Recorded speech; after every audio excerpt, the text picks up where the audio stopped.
Tere, hea kuulaja, kuidas ennast tervena hoida ja millele ning millal tähelepanu pöörata, toon teieni astroloogia abi aprilli tervise ja heaolu ülevaate. Nagu ikka, astroloogia ei asenda arsti diagnoosi, vaid aitab meil mõista, kust probleem tegelikult alguse on saanud, mis aga annab meile võimaluse ennast ise abistada, näiteks igapäevaharjumuste muutmise läbi. Seega, järgnev info on mõeldud kasutamiseks vaid hariduslikel eesmärkidel ning enne kui hakata muutma oma toitumist, tarbima taimseid preparaate või muutma muid harjumusi, konsulteerige kindlasti ka spetsialistiga. 29. märts on meil päikesevarjutus, mis mõjutab meid juba kuu enne ja kuni aasta peale varjutust.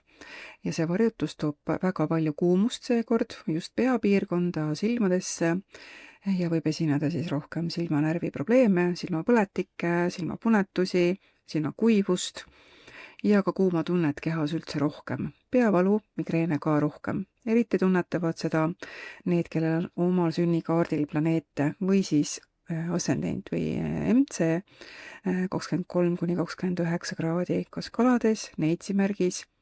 Seega, kui teil on neitsi päikene näiteks või kalade päikene nendes kraadides, siis võib olla ka rohkem sümptomeid. Ja esineb ka vedelike halba liikumist kehas, näiteks kõhukinnisust, turseid, sellepärast et lümp ei liiku väga hästi. Ka mentaalseid probleeme on rohkem, närvivapustusi on rohkem ja ka suitsiidseid mõtteid. Seega, kui teil on lähedane, kellel on probleeme selles vallas, siis palun jälgige neid hoolega.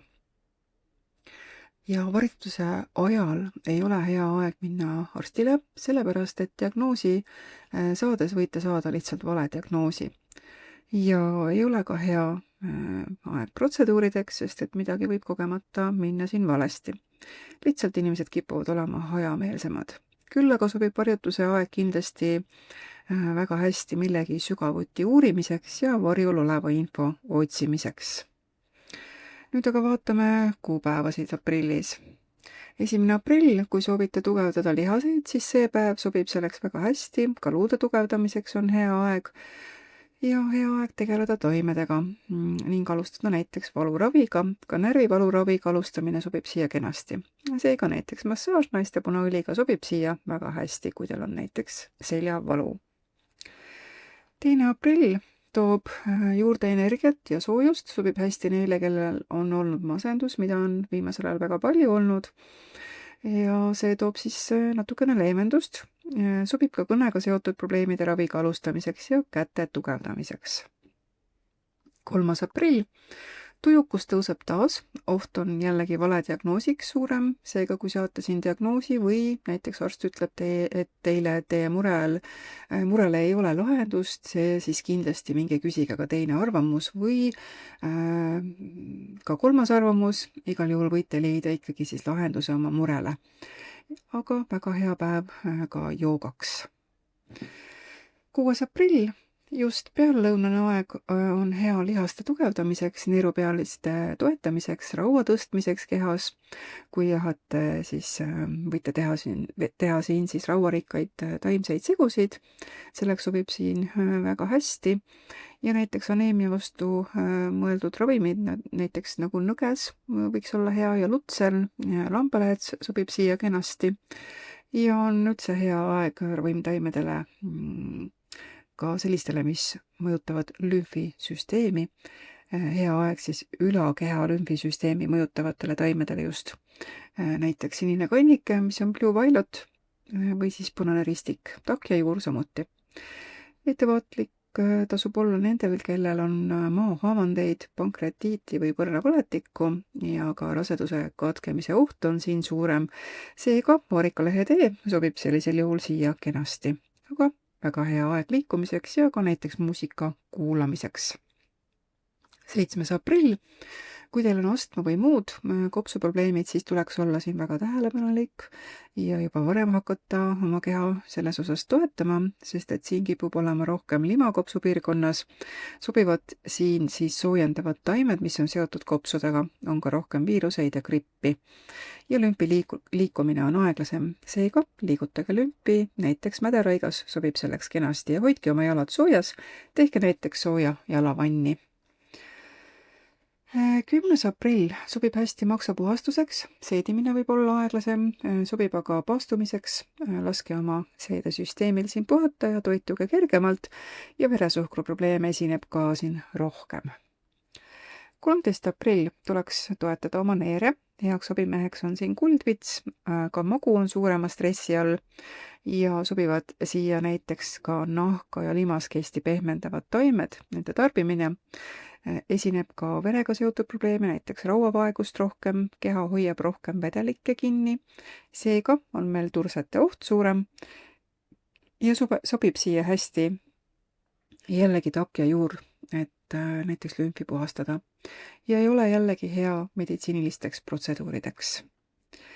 17. aprill esineb rohkem aju-vereringe aeglustumist, nägemis- ja kuulmishäirete süvenemist, tinnitust, üldse silmaprobleeme ja ka ajukasvajate suurenemist. Ja võib tuua kaasa ka psüühiliste võimete avanemise, näiteks selgeltnägemine või lihtsalt intuitiivsus suureneb. Esineb aga rohkem nahalööbeid ja peanaha probleeme ja abi võib olla siin näiteks altee juurest. Ja sobivaks taimeks on siin ka kalmuse juur, mida võiks siis hakata tegelikult tarbima juba kohe kuu alguses. Aitab just siis sellise häguse mõtlemise vastu. 18. aprill, rohkem energiaid jällegi, eriti hea neile, kellel on päike tulemärgis lõpukraadides või võite siin siis alustada toniseeriva raviga. Küll aga rohkem esineb südameprobleeme, seega hoiduge siis liigsest kuumusest, kas siis liigsest päikesest või ka liigsest füüsilisest tegevusest. Pigem minge parem siis rahulikule metsajalutusele ja tehke ilusaid fotosid loodusest. 20. aprill sobib allavaie ravi alustamiseks, luude tugevdamiseks, näiteks takja juur sobib siia, kudede taastamiseks ka sobilik, kuldjuur näiteks sobib selleks. Tuleks tähelepanu pöörata ka südameprobleemidele, seda siis kuni 23. aprillini lausa, seega vererõhu tõus, insuldirisk, need on siin kõrged. Eriti puudutab see aeg neid, kellel on oma sünnikaardil sõnni, skorpioni, lõvi või veevalaja esimestes kraadides planeete. Ei ole hea aeg ka kellegagi vaidlema hakata, pigem minge õue ja liikuge või vaadake komöödiat. 22. aprill sobib hästi kõne taastava teraapiaga alustada, ka koordinatsiooni taastava raviga, neuroloogiliseks stimulatsiooniks on hea aeg. Ka käte tugevdamise alustamiseks on väga hea aeg. 23-24 aprill hormonaalsed migreeni võib siin olla, vedelike kuhjumist ehk siis paistetust, suuremad verejooksud, tuleks tarbida lümfisüsteemi toetavaid taimi jällegi, hea ka hormoone tasakaalustavateks taimedeks, näiteks punane ristik, luude tugevdamiseks samuti sobilik aeg. 25. aprill sobivad hästi siia tai chi või qigong, aga ka peiga seotud spordialad. Sobib hästi massaaž ja selja ning lülisamba tugevdamiseks mõeldud ravi. Letsitiin näiteks sobib hästi, et lülisammast toniseerida. Silmad on tundlikumad ja võite kogeda silmavalu. Selle vastu võib aidata näiteks puudsbetoni, mis vähendab pinget siis silmades ja ka sellest tulenevat võib-olla peavalu. Ja kandke kindlasti päikeseprille, kui peaks olema päikeseline aeg. 27. aprill esil on kõrvad, nina, kurk, süljenäärmed, kael, neel, kaelalülid, kuklaluud ja ka nina ja kõrva teemad, ehk siis mõjutatud on kaelapiirkond, häälepaelte ümbrus ja jugulaarveen. Ja seal on siis hästi palju energiat ja ka kuivust, seega põletike oht jällegi suurem. Ja 30. aprill toob ka rohkem kuivust just limaskestadesse, aga ka aneemiat, südame pekslemist, neerupealsete probleeme, toob ka hormonaalseid muudatusi. Seega tuleks sintoniseerida neere näiteks kuldvitsaga ja hormoone tasakaalustada näiteks punase ristikuga. sellised seisud on siis meil aprillis tulemas. Meie salvestused leiate tavapäraselt Youtube'ist, Spotify'st, Apple Podcast'ist, postitame ka Instagrami, Facebooki ja meie teenused on saadaval meie kodulehel, milleks on astroloogiaabi.ee. Selleks, et uus info teieni kiiresti jõuaks, tellige meie kanalit, kui te seda veel teinud ei ole, ja kindlasti lülitage sisse ka kõik teavitused.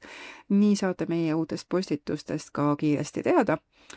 Veel parem, kui liitute meie kommuuniga Youtube'is, sealt leiate ka täiendavat meditsiiniastroloogia teemalisi salvestusi, mida me siis üldsusele ei avalda. Mina tänan teid kõiki, püsige ikka terved!